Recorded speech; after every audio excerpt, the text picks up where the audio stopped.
Hello everyone, कैसे हैं आप सब। Welcome at Learnology your study guide by me Sarita, जहां हम कर रहे हैं क्लास 11 बायोलॉजी। और आज हम इसी का स्टार्ट करेंगे new chapter 13, that is plant growth and development. तो चलिए जल्दी से स्टार्ट करते हैं इसका पार्ट 1।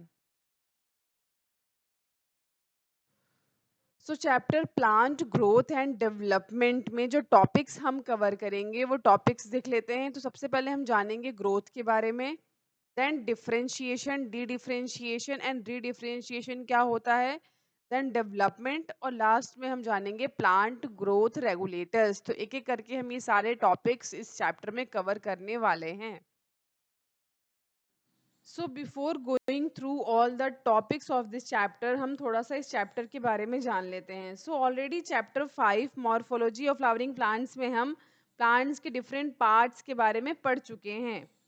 बट जितने भी ये पार्ट्स हैं प्लांट के, like root, stem, leaves, flowers, fruit, seeds, ये सभी प्लांट्स में हम देखते हैं कि एक ऑर्डरली सीक्वेंस में फॉर्म होते हैं। जैसे कि रूट पहले आएगा, फिर शूट अपीयर होगा, फिर लीव्स आएंगे, है ना। फिर जब एक सीजन आएगा, एक पर्टिकुलर ग्रोथ के बाद प्लांट्स में फ्लावर अपीयर होंगे जिससे फ्रूट्स बनेंगे। तो ये कैसे होता है, यही हम इस चैप्टर में जानेंगे, जो कि ग्रोथ का पार्ट है। देन फॉर्म्स, जैसे कि सीड क्या होता है, जिससे सीडलिंग्स आती हैं। देन यंग प्लांट्स फॉर्म होते हैं, यानी कि प्लांटलेट्स फॉर्म होते हैं, और उससे बनता है मैच्योर प्लांट। तो ये हम सारा सीक्वेंस इस चैप्टर में पढ़ेंगे। देन वी ऑलरेडी नो कि प्लांट है उनमें जो हाइट है वो कंटिन्यू इंक्रीज होते जाती है, प्लस जो प्लांट का गिर्थ है वो भी कंटिन्यू इंक्रीज होता जाता है। बट प्लांट के कुछ पार्ट्स, जैसे कि लीव्स, फ्रूट, फ्लावर, ये सभी कंटिन्यू ग्रो नहीं करते हैं। ये एक पीरियड टाइम तक ग्रो करेंगे एंड एक पर्टिकुलर सीजन में ये फिर फॉल हो जाएंगे, देन अगेन अपीयर होंगे। लाइक कि जो लीव्स हैं वो एक पर्टिकुलर सीजन में झड़ जाते हैं, देन नए पत्ते आते हैं। फ्लावर भी अपने सीजन के अकॉर्डिंग ब्लूम करता है, जिससे फ्रूट्स फॉर्मेशन होता है। तो ये सारा कुछ एक ऑर्डरली मैनर में प्लांट में होता है, जो कि ग्रोथ का पार्ट है। अब यहाँ एक क्वेश्चन बनता है, why does vegetative phase preceded flowering in a plant. यानी कि प्लांट्स में दो फेज होते हैं, एक को बोलते हैं वेजिटेटिव फेज, जो कि नॉर्मल ग्रोथ स्टेज होता है, जिसमें रूट, रूट से शूट, शूट से लीव्स अराइज होते हैं। और दूसरा होता है जनरेटिव फेज, जिसमें प्लांट्स का रिप्रोडक्टिव फेज स्टार्ट होता है, जिसमें फ्लावर्स आएंगे। तो इसमें कहा है कि जो फ्लावरिंग स्टेज है प्लांट का वो बाद में आता है, पहले वेजिटेटिव फेज आता है। ऐसा क्यों? क्योंकि प्लांट में जब रिप्रोडक्टिव फेज स्टार्ट होगा, यानी कि जब फ्लावरिंग स्टार्ट होगी, तो they need energy, flowers need energy. So ये एनर्जी कहाँ से आएगा? वेजिटेटिव फेज ही तो प्रोवाइड करेगा, ठीक है। तो इसीलिए वेजिटेटिव फेज का पहले आना जरूरी है, उसके बाद फिर वो एनर्जी प्रोवाइड करेंगे, जिससे फ्लावर्स अपीयर होंगे और फ्रूट्स बनेंगे। देन यहाँ दूसरा क्वेश्चन आता है कि प्लांट्स में हम वैरायटी ऑफ टिश्यूज देखते हैं, क्या इन सभी के बीच में कोई रिलेशन है?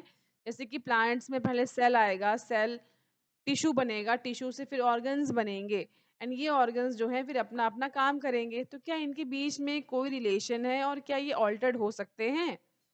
तो yes, they have a direct relation between all this structures of the plant cells.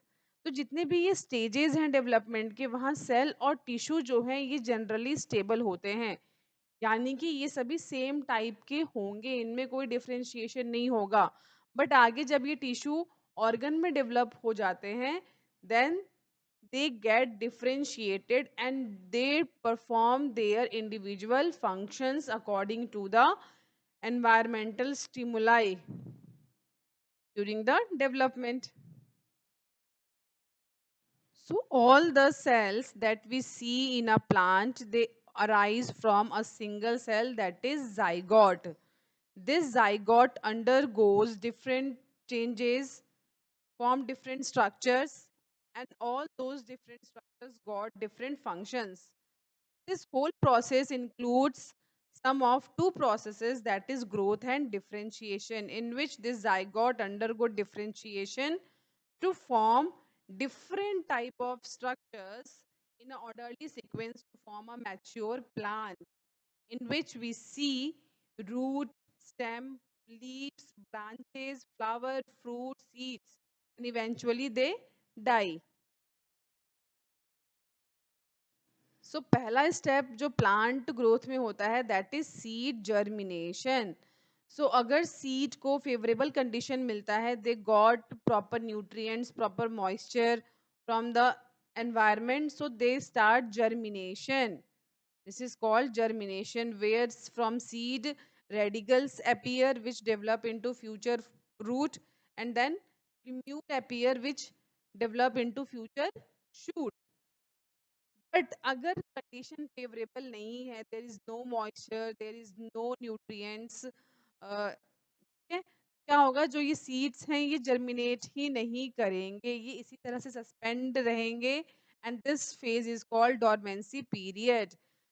Plants में जो जो सीड है उसकी जर्मिनेशन के लिए वाटर बहुत ज़रूरी है. वाटर अगर मिलेगा उनको तभी उनके अंदर जो प्रेजेंट न्यूट्रिएंट्स हैं वो एक्टिवेट होंगे एंड सीड स्टार्ट्स जर्मिनेटिंग.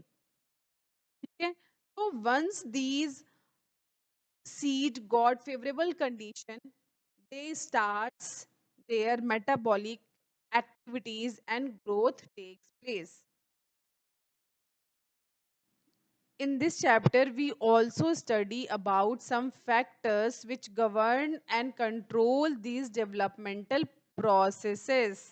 और ये जो factors हैं ये internal भी हो सकते हैं और एक्सटर्नल भी हो सकते हैं. इंटरनल में जैसे हॉर्मोन्स हो गए, जेनेटिक मेकअप हो गया, और वहीं एक्सटर्नल फैक्टर्स में आ जाएंगे light, temperature, water and nutrients. तो ये सारे जो फैक्टर्स हैं ये affect करते हैं ग्रोथ एंड डेवलपमेंट को, जो हम इस चैप्टर में करेंगे. तो ये सारी चीजें ओवरऑल हम इस चैप्टर में करने वाले हैं.